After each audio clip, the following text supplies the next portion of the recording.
Assalamualaikum warahmatullahi wabarakatuh. Masih di tema 8 Praja Muda Karana di subtema 2 Aku Anak Mandiri di pembelajaran keempat. Kita sama-sama belajar.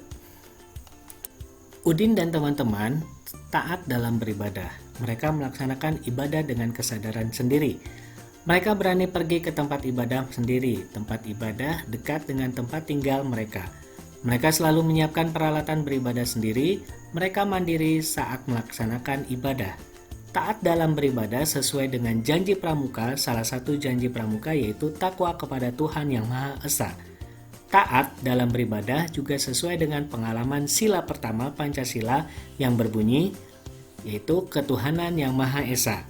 Lambang dari sila pertama Pancasila itu berbentuk bintang, ketuhanan Yang Maha Esa. Nah, berikut adalah lambang dari sila pertama ketuhanan Yang Maha Esa, dan di sini ada berbagai kegiatan keagamaan yang bisa teman-teman lihat. Di antaranya ada cara peribadatan mereka dari agama masing-masing, dari agama Kristen, Islam, Konghucu, Hindu dan juga Buddha. Edo, seorang umat Nasrani, Edo taat menjalankan ibadah.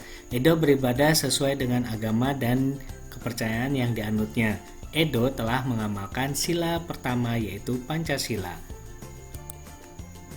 Sebelum dan sesudah makan, Siti selalu berdoa. Berdoa sebagai tanda bersyukur. Berdoa sebagai tanda ucapan terima kasih kepada Tuhan, sedangkan Siti sudah mengamalkan sila pertama dari Pancasila. Tuliskan 5 contoh perilaku yang menunjukkan pengamalan sila pertama dari Pancasila. Nah, jawabannya adalah yang pertama, saling menghormati sesama manusia. Yang kedua, berdoa sebelum dan sesudah makan. Yang ketiga, tidak memaksakan orang lain atau masuk ke agama lain. Yang keempat, percaya dan takwa kepada Tuhan Yang Maha Esa. Yang kelima, berdoa setiap makan dan setelah selesai beribadah. Kamu sedang bekerja kelompok dengan temanmu. Nah, sedangkan saat bekerja kelompok, temanmu harus ada yang beribadah. Apa yang harus kamu lakukan? Ya, yaitu mempersilakan teman untuk beribadah bila ingin beribadah terlebih dahulu. Kemudian bisa dilanjutkan bekerja kelompoknya. Anggota pramuka harus menjadi orang yang taat terhadap Tuhan. Taat beribadah termasuk sikap pengamalan Pancasila sila pertama, mencintai dan menjaga makhluk ciptaan Tuhan juga merupakan pengamalan sila pertama dari Pancasila. Memanfaatkan tanaman dengan cara yang baik termasuk menjaga makhluk ciptaan Tuhan. Misalkan, memanfaatkan pohon kelapa. Ada beberapa manfaat pohon kelapa yang kita sudah pelajari di pembelajaran sebelumnya, yaitu bisa dijadikan sapu lidi ataupun sebagai bahan bangunan untuk membuat rumah, atau yaitu membuat ketupat dari daun kelapa.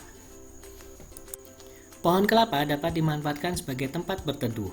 Batang pohon kelapa tinggi dan daunnya yang lebar.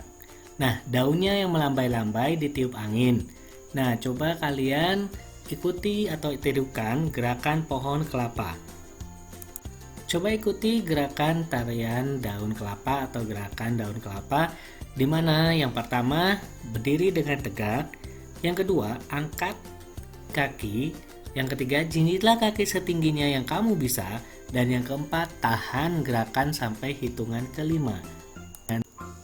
Berdiri dengan tegak, yang kedua angkat tangan ke atas lalu genggam, yang ketiga jinjitlah kaki setinggi yang kamu bisa, lalu miringkan badan ke kiri, serta tahan gerakan sampai hitungan kelima. Dan selanjutnya itu miringkan badan ke kanan, lalu tahan gerakan sampai hitungan kelima juga. Dan yang terakhir kembali ke posisi berdiri tegak. Nah, menirukan gerakan pohon kelapa dengan baik, manakah gerakan yang paling mudah kamu lakukan?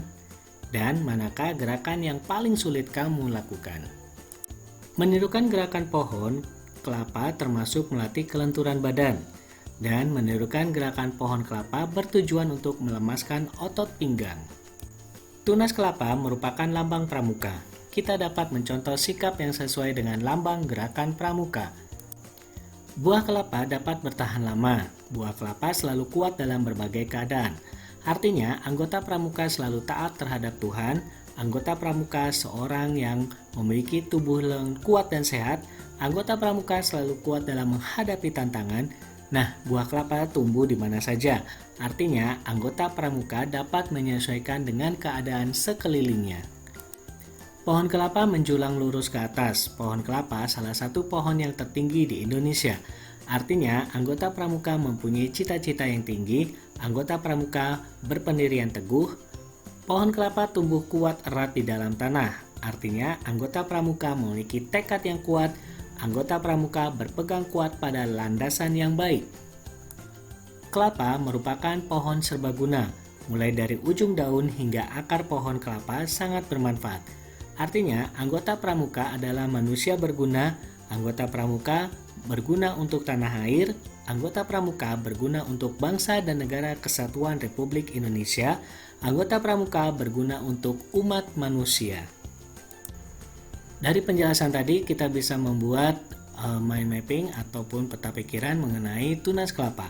Yang pertama, buah kelapa dapat bertahan lama, artinya pramuka selalu taat terhadap dan selalu kuat menghadapi tantangan. Yang kedua, buah kelapa dapat tumbuh di mana saja, artinya pramuka dapat menyesuaikan dengan keadaan sekelilingnya. Yang ketiga, pohon kelapa menjulang lurus ke atas, artinya pramuka mempunyai cita-cita yang tinggi dan berpendirian teguh. Yang keempat, pohon kelapa tumbuh kuat dan erat di dalam tanah, artinya pramuka memiliki tekad yang kuat dan berpegang teguh pada landasan yang baik. Yang kelima, kelapa merupakan pohon yang serbaguna, artinya pramuka berguna untuk bangsa, negara, dan umat manusia. Nah, coba perhatikan kembali penjelasan tentang manfaat buah kelapa. Apakah sikap teman-teman ada yang sudah sesuai dengan penjelasan tersebut? Nah, buah kelapa dapat bertahan lama dan selalu kuat. Dan teman-teman selalu taat terhadap Tuhan dan selalu kuat dalam menghadapi tantangan. Alhamdulillah, pembelajaran tema 8 Praja Muda Karana di subtema 2 Aku Anak Mandiri pembelajaran 4 telah selesai. Semoga teman-teman bisa memahami apa yang sudah dijelaskan dan tetap semangat untuk belajar. Wassalamualaikum warahmatullahi wabarakatuh.